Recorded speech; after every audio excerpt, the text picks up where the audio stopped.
Assalamualaikum warahmatullahi wabarakatuh. Sekarang bab 4, yaitu hukum Islam tentang pengurusan jenazah.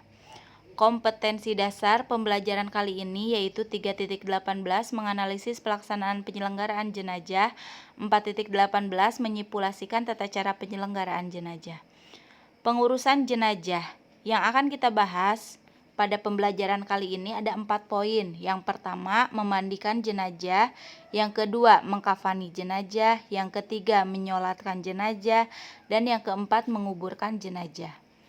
Ada beberapa hal yang harus diperhatikan sebelum memandikan jenazah. Yang pertama, benar-benar harus dipastikan bahwa jenazah itu meninggal dunia.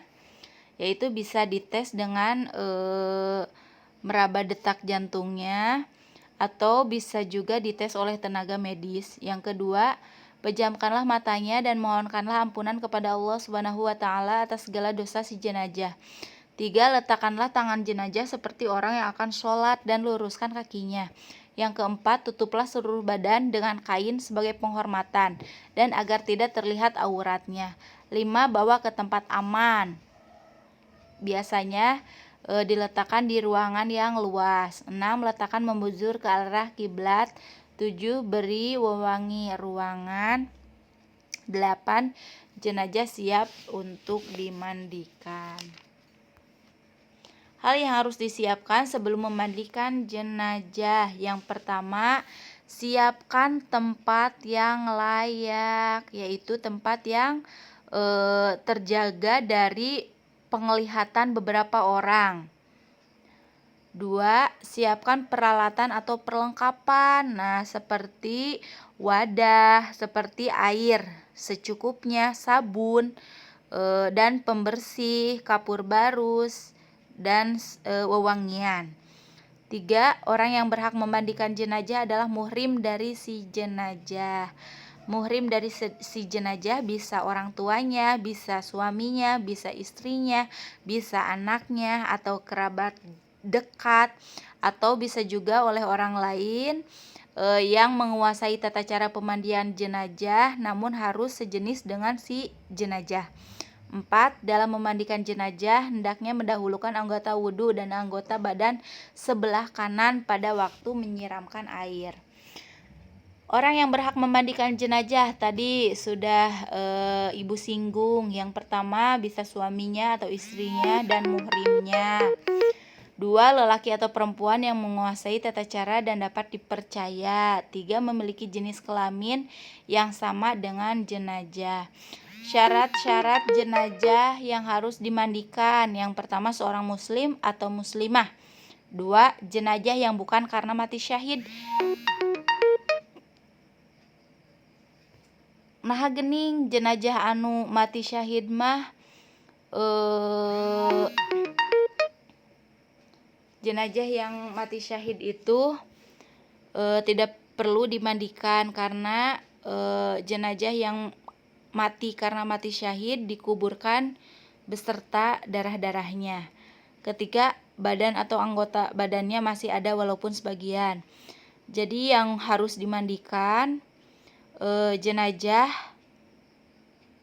bukan hanya yang utuh badannya saja.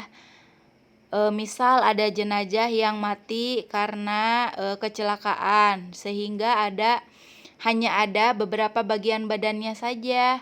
Nah, walaupun hanya ada beberapa bagian, misal cuma sebagian saja badannya aja, ada sebelah tangannya, nggak apa-apa, itu pun wajib untuk dimandikan. Tata cara memandikan jenazah. Yang pertama, jenazah ditempatkan di tempat yang terlindung dari panas matahari, hujan, atau pandangan orang lain. Nah, biasanya di lingkungan kita kalau memandikan jenazah itu dipersiapkan tempat menggunakan tenda atau halang-halang agar tidak terlihat oleh orang lain. 2. Memulai dengan membaca basmalah. 3. Jenazah diberi pakaian mandi agar auratnya tertutup. Nah, walaupun dimandikan tetap aurat si jenazah harus benar-benar tertutup. 4.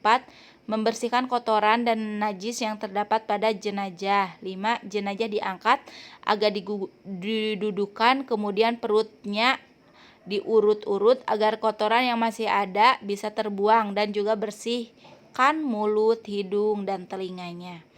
6. Kotoran yang ada di jari-jari atau sela-sela jari kaki, jari tangan harus dibersihkan, termasuk yang ada di mulut dan juga di sela-sela gigi. 7. Menyiramkan air ke seluruh badannya sampai merata dari atas kepala hingga kaki. Mengkafani jenazah.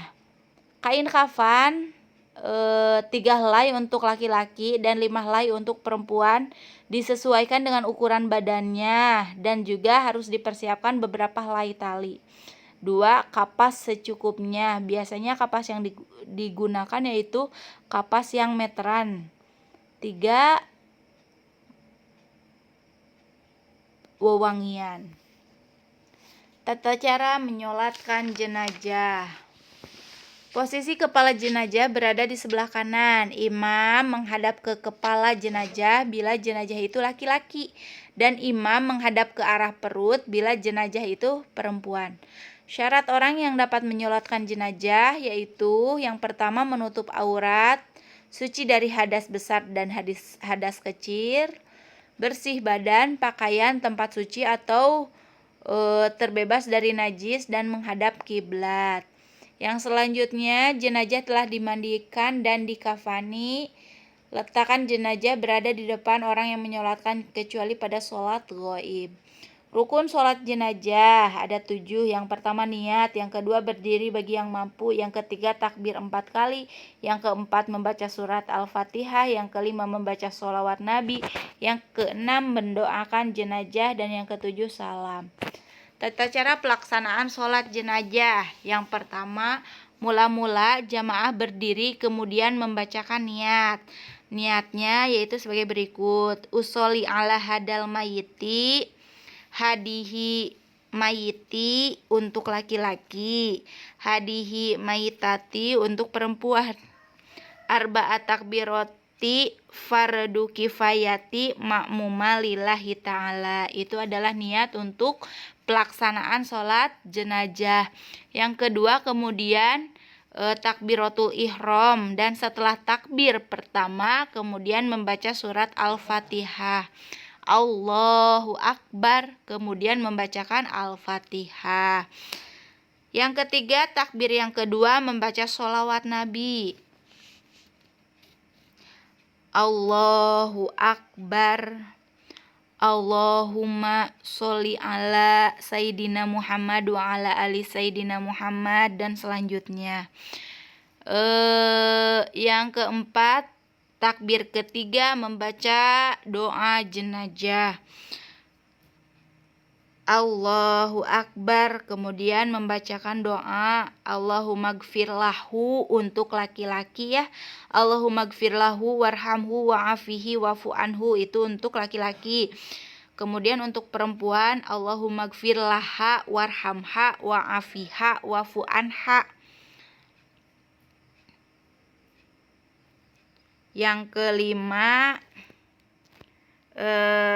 takbir yang keempat membaca doa bagi si mayit. Allahumma la tahrimna ajrohu wa la taftina ba'dahu waghfir lana walahu. Itu untuk jenazah laki-laki. Kalau untuk jenazah perempuan, Allahumma la tahrimna ajroha wa la taftina ba'daha waghfir lana walaha. Yang keenam, membaca salam dan menoleh ke kanan kiri. Saya nama ieu teh kedah dihafalkeun tingawitan ayeuna nya. Soalna pasti bakalan penting pisan kangge kahirupan urang di dunia. Pasti urang teh bakal ngalaman nyolatkeun jenazah. Jadi harus benar-benar hafal. Yang selanjutnya itu menguburkan jenazah. Sediakan liang lahat sepanjang badan jenazah, dalamnya sepanjang kira-kira setinggi jenazah, ditambah setengah lengan dan lebarnya kira-kira 1 meter. Kedua, jenazah dimasukkan ke liang lahat dengan posisi miring dan menghadap kiblat. Yang ketiga, tali pengikat kain kafan dilepas, pipi kanan dan ujung kaki ditempelkan pada tanah. Setelah itu ditutup papan tanah dan ditimbun oleh tanah, kemudian dikasih batu nisan. Setelah menguburkan, dianjurkan berdoa, mendoakan dan memohon ampunan untuk si jenazah. Hal yang harus dilakukan ketika takjiah. Kela ari takjiah teh naon? Takjiah yaitu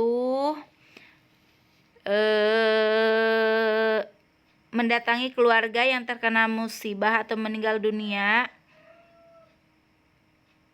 yaitu dengan niat untuk menghibur.